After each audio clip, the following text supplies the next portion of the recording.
KGH లో విధులు నిర్వహిస్తున్న ప్రైవేట్ సెక్యూరిటీ గార్డుల చేతుల్లో ఇప్పుడు లాఠీ దర్శనమిస్తోంది.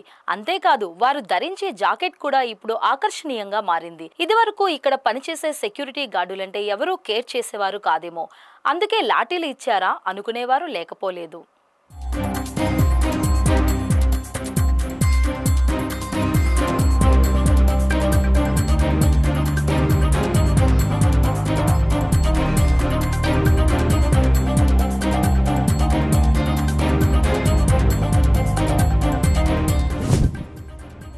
పోలీసులు కూడా అత్యవసరమైతే తప్ప లాఠీ బయటకు తీయరు. అటువంటిది సెక్యూరిటీ గార్డులకు లాఠీలు ఇవ్వడంపై పలు ప్రశ్నలు ఉదయిస్తున్నాయి. వైద్యం సరిగా అందని పరిస్థితుల్లో రోగి బంధువులు లేదా వారి సహాయకులు ఆవేశానికి లోనయ్యే సమయంలో సెక్యూరిటీ గార్డ్ చేతిలో ఉండే లాఠీ ఎలాంటి పరిణామాలకు దారితీస్తుంది అనేదే చర్చనీయాంశమైంది.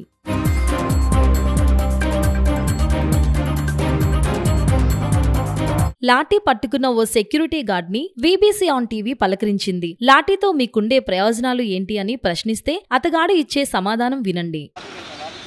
నేను 9 సంవత్సరాల నుంచి చేస్తున్నాను కేజీహెచ్ హాస్పిటల్. ఎలా ఉంటుంది ఇక్కడ క్రౌడ్ కంట్రోలింగ్? అది గొప్ప దారుణంగా ఉంటుంది. 2 గంటల వరకు దారుణంగా ఉంటుంది. తెల్లవారి 9 నుంచి ఇక్కడికి వస్తే జనాలు ఆడపిల్ల పుట్టినా తాగేస్తుండ్రు, మగవాడు పుట్టినా తాగేస్తుండ్రు.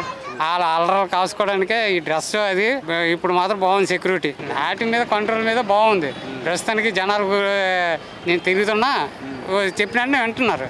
మరి వచ్చే జనాలందరికీ సైడ్ చేయించాలి, అలాగే చేయిస్తున్నాం మొత్తం గ్యాంగ్ అంతా. అదే పల్లెటూరు నుంచి వచ్చిన వాళ్ళు కదా, అడ్రస్ తెలియదు, టప్ అని చెప్తాను. నేనే కరెక్ట్గా వెళ్ళేటట్టే అడ్రస్ మాత్రం కరెక్ట్ చెప్తాను. గాంధీ గారి చేతిలో ఉండే కర్ర అంత శాంతంగా ఈ లాఠీ ఉండగలదా, లేదా ప్రపంచం మొత్తం మా చేతుల్లోనే ఉందనేంత శక్తినిస్తుందో వేచి చూడాలి.